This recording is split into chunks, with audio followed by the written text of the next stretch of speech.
আসসালামু আলাইকুম এভরিওয়ান, কেমন আছেন? আল্লাহর রহমতে আমরা ভালো আছি। আর আজকে আমাদের বাসায় ইলিশ মাছ আনা হয়েছে, তো প্ল্যান করা হয়েছে গরম ভাতের সাথে ইলিশ মাছের এক টুকরো ভাজা আর ভাজা মরিচ নিয়ে খাওয়া হবে। তো যে কথা সেই কাজ, এখানে সবগুলো সাজিয়ে রাখা হয়েছে। মাছটা খুবই ইয়ামি ছিল, মানে দেখতেও বড় ছিল, দেখতেই পাচ্ছেন। তার পেটের অংশটাও অনেক বড়, মানে পেটি যেটাকে বলে। আর মাছটা দবজ ছিল, খুব দবজ ছিল। আর যে মাছটা তাজা, সেটা গায়ে লাগা রক্তটাই বলে দিচ্ছে, দেখতেই পাচ্ছেন।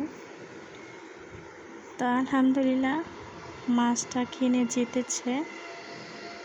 তো ভালো থাকবেন।